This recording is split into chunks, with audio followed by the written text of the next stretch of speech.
Hello, good morning. Ngayon ay pizza 12 ng Setyembre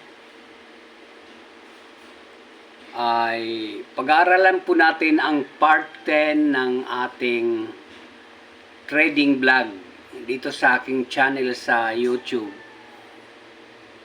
And makikita po ninyo, I have already 1,187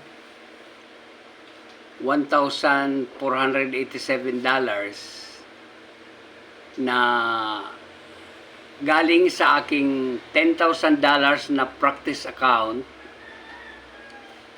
Nagmula ako nung June 10. Bibisaya naman ako nito. Mula nung June 10, makikita ninyo. June 10 ako nag-register sa account ko na ito. Pagdating ng araw, bakit ako nagtuturo nito? Kasi marami talaga ang sugarol yung tinatawag sa Warren na paturapak. Ibig sabihin, barabara kumbaga sa Tagalog. Pagdating kasi ng araw, ang mga accounts ng tao sa bangko ay ililipat rito. Kailangan, pag inilipat nyo rito, kasi kung bakit naman ililipat, napakaliit lang ang ibinibigay na interest ng bangko, as low as 2%. Samantala itong pag-trade ng dollar, 86% ang kita po ninyo. Ang 14%, siyempre ibibigay po natin yung tax natin sa ating sa ating platform. Ang platform na ito ay IQ. Yan, IQ option. At ang nire-recommenda ko pong i-buy and sell po natin na asset ay dollars paid with euros. Yan. Ang ituturo ko ngayon ay papaano mag-set up ng mga indicators na ang katumbas nito mga AI. Ayan. Mga artificial intelligence na nagtuturo mismo kung bibili ka ba o magbebenta. Kailangan may magtuturo sa atin. Puntahan po natin ang unang dapat gawin sa setup Ulit-ulitin nyo lang ito kung hindi nyo matandaan kasi nung una hindi ko ito matandaan Ngayon natatandaan ko na. Ang unang dapat gawin ay nyo ang halaga o amount ng inyong i-trade. Yung tinatawag yan na minimum investment, yan ang napag-usapan natin sa part 9. Yan, ito. May nakahanda na po ako rito na $100, katumbas ng 5,700 pesos. Yan. Yan po ang una nyong gawin. At kailangan sapat ang inyong pundo rito. Ito dahil sa mga indicators ay nag-level up na tayo to $1,001,000. Meaning yan ang una nating gagawin, yung i-trade. Kasama rito ang tinatawag na John Olwyn trading strategy. Kung may martingale ang pag-trade ng iba na mga vlogger, ako naman ay judge. Hindi ito ng mga tao ng Southern America yung tinatawag na mga judge na Pakistani. John Olwyn strategy. So, ang unang dapat nyong gawin ay pagkatapos ng halaga na i-ano nyo, pangalawa na ito. Pangalawa ay piliin mo yung asset na i-trade mo. I recommend na i-trade po natin yung dollars at saka euro. Yan. Pairing yan na paired na. So, pagkatapos niyan, na maano nyo ang euro at saka dollar, ayusin nyo yung inyong chart. Ito ang chart. Kung i-click nyo ito, may line chart, may bars, may candles, may Heikin-Ashi. Ang pipiliin po natin ay candles. So, tingnan natin, i-click natin ha. Yan. Yan, naging candlesticks. Ayan. Kasi yung mga candles na yan, rumirepresenta yan ng mga presyo sa merkado ng dolyar at saka euro. Yan. Then, pagkatapos nyong i-click ang candle, ito namang candle time period. Ang candle time period may 1 hour, may 1 week, may 12 hours. Pero para mas malaki ang inyong profit, ay 5 seconds ang pipiliin natin. O yan, 5 seconds na ito na. Ayan. Now, next is the indicator. Ang indicator kasi, lalo na yung ituturo ko ngayon, ay mismo magtuturo kung bibili ka o magbebenta. Yan. Ang una nating indicator na ay tinatawag na moving averages. Yan. Moving average.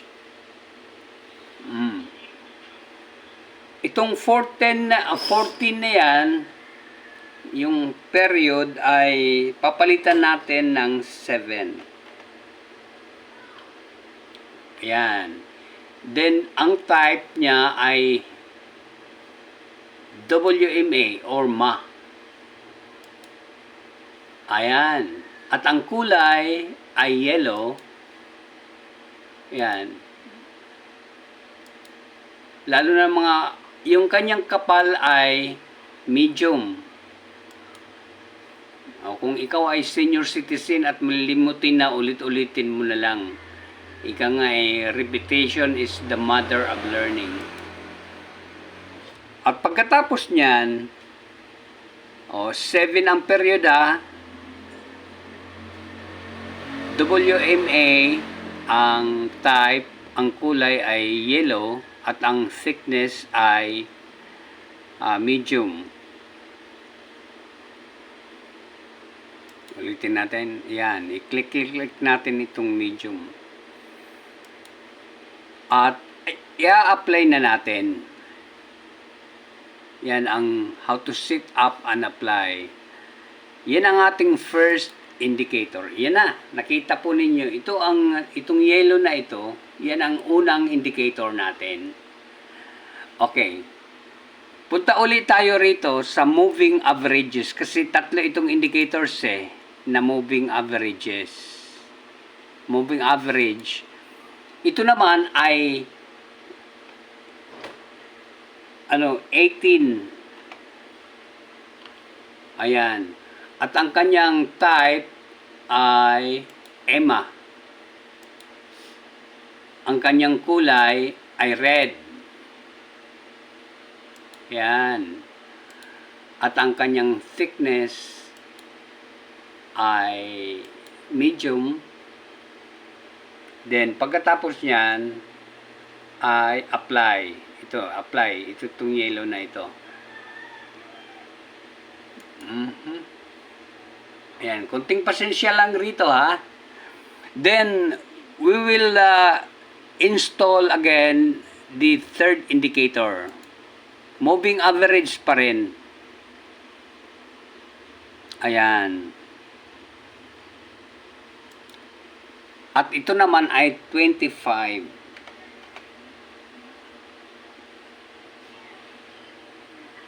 25.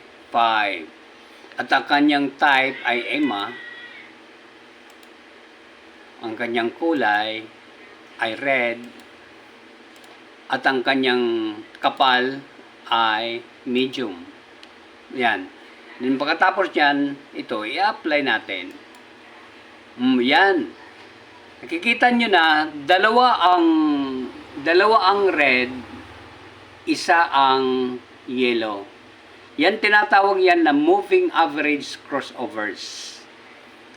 Tatlo na yung indicator po natin. Huwag kayong malilito ha. Simple lang ito. Ang pang-apat na indicator ay yung popular, momentum, yung Osam oscillator. Yan, itong Osam oscillator. Click natin yan. Tapos, itong 34, gagawin nating 35. At ang fast period, yan, ay 4.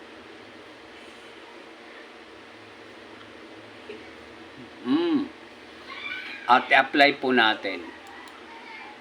Yan.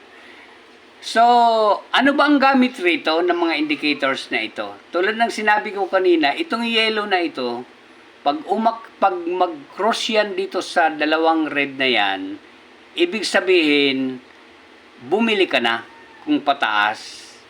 At ito namang oscillator, itong nasa baba ay negative yan.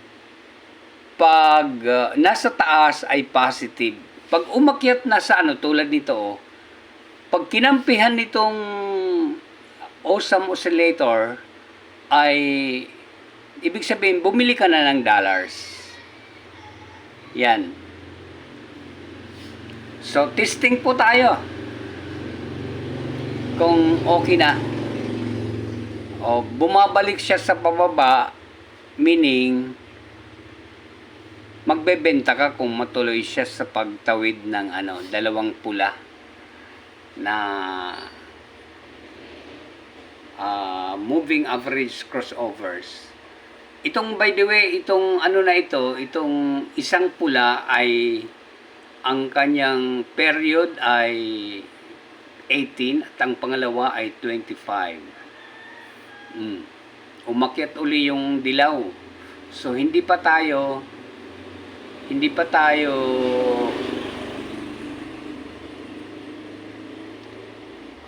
bibili dahil hindi naman siya nag-cross at dito siya nag-cross pero malayo na siya masyado.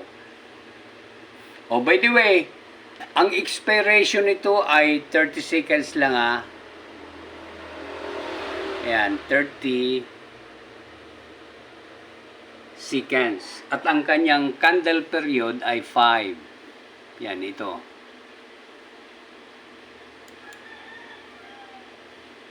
5 seconds. At ang kanyang ay 5 minutes ang kanyang time frame. Ayan. Bababa na siya. Now, pagbaba niya, pag tumawid siya sa dalawang pula na indicators, ay kailangan kampihan dito ng oscillator. Dito rin ay pababa or negative. Hindi pa siya tumawid.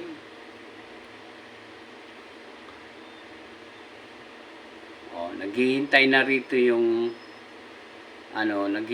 rito yung pagbaba rin ng oscillator. May naihanda na tayong $100. Kung ikaw ay sumasahod lang ng 1,000 pesos, kapag marunong ka na nito, pwede ka kumita ng $5,700 pesos kada trade. Magte-trade ka lang, mga 8 minutes ang average nito eh. Pwede mo lang i-save ang inyong indicator. Pangalanan mo lang para mayroon kang palatandaan. O, around 15 minutes na ang ating ginugol dito. O, patience lang po. Yan, bumababaan na siya. Pag nag-agree dito, bumaba rin ang oscillator dito, ay bibili tayo ng dollars. Magbebenta.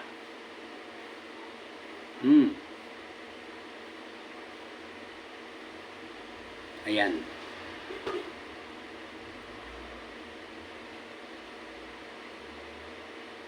Ayan. Ang puhunan mo lang rito ay itawag nyo sa akin pag gusto nyo mag-install ng inyong mga indicators. Kailangan tama ang puhunan mo bago ka mag-umpisa. Huwag kang papayag na yung sinasabi nila, you can start with $10. Madali maubos yan. Madali malugi. Kahapon, ang pinag-usapan po natin, yung minimum investment. Dito, at least you have $247. Yan, bumaba na. Pag kinampihan rito sa oscillator nito, yan, kinampihan na. Bibili tayo, magbibenta tayo. Yan. Bumili tayo ng $100. Yan, kumikita. Below the line na itong linya ng yan, pagbaba at matapos dito sa na ito ay kita tayo. Ngayon, kung mag-reverse, ang gagawin lang ng judge, yan, mukhang nag-reverse. Oh, $100 ang nalugi natin. Ang gagawin nyo lang ng judge ay 1 times 2 plus 1. Meaning, ang 100 muna nalugi ay ita-times 2 mo, magiging 200 plus 100 equals 300. Ang susunod mo na placement, ang gagawin mo rito ay 300.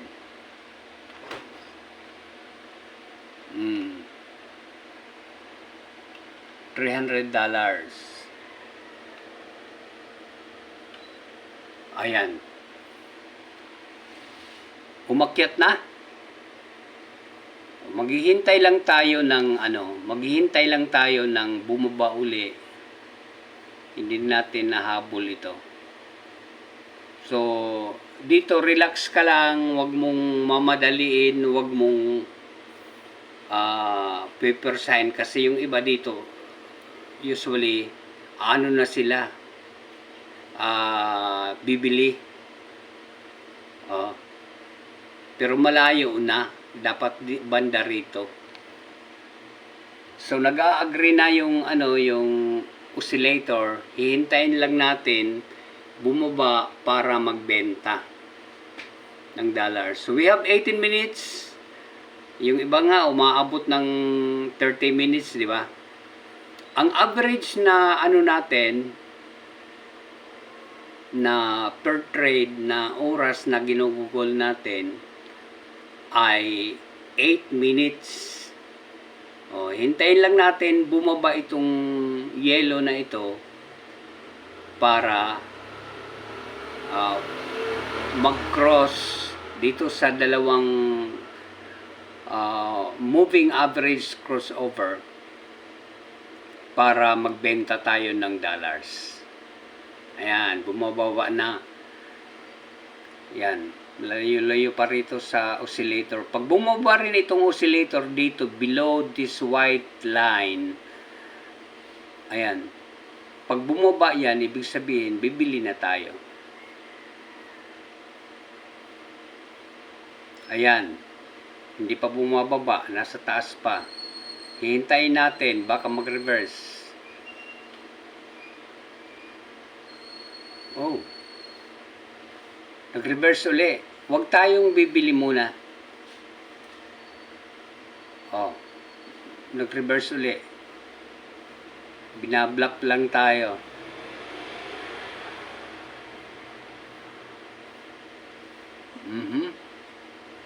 Okay. $100 din yan.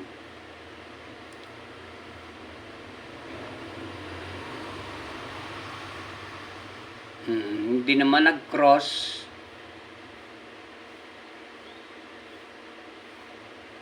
Ayan. Hintayin natin mag-cross uli. O, dito hindi naman nag-cross eh. Huwag tayong magbenta. Hintayin natin na umakyat siya dito sa taas para bumili tayo ng dollars. Medyo ano ngayon ang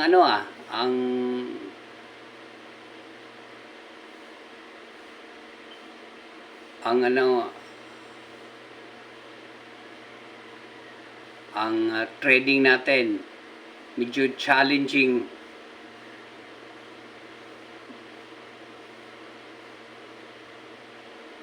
Hintayin lang natin na mag-cross dito sa dalawa na itong pula para bumili tayo. At itong mga histogram na ito ay kailangan dito umakyat. Ibig sabihin para confirm ang ating buying activity. Yan, mukhang umaakyat na at pwede na tayong bumili. Yan. So itong yellow na ito, siya nagtuturo sa atin kung bibili na tayo o magbebenta. Ito rito nasa nasa selling mode. Pag umakyat yan ay buying mode na. Okay, we have 22 minutes investment. Ang importante, matuto po tayo rito para magkaroon po tayo ng skills. Kasi ang skills nasa subconscious mind na natin yan eh. At hindi na tayo dapat turuan, kundi kusa na lang ang ating isip ay magtuturo sa atin. Ayan. Umaakyat na yung pula. Hihintay na lang natin na kumumpirma itong histogram na ito ng oscillator. Kapag bumabalik naman, ang daming reversals.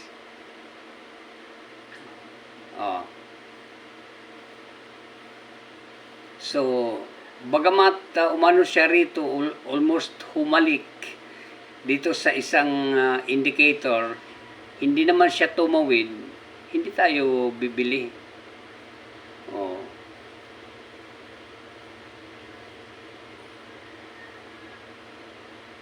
Ayan. Na medyo challenging. Kumbaga sa ay ang presyo ng dollars. Medyo marami ang bumibili, maraming nagbebenta.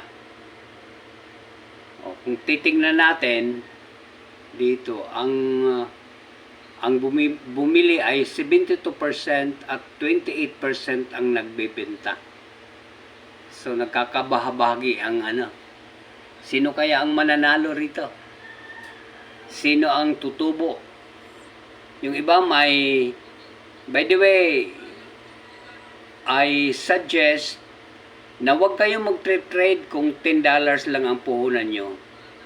Hihigupin lang yan. Malaki itong natin. Maliit lang yung, malaki ang dagat. Malulunod lang kayo kaagad. At least 247 at pwede kayo mag-trade na ang minimum investment nyo ay $1 lang. Ito na. Bibili na tayo. Nagtuturo na ang bumababa uli. Hindi tayo bibili pag alanganin.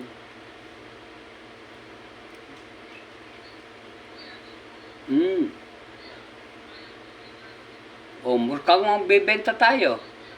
O benta tayo. Dalawa ng histogram ang kumakampi. 3 na ngayon.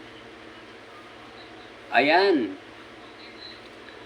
Yung candlesticks nasa na, below the selling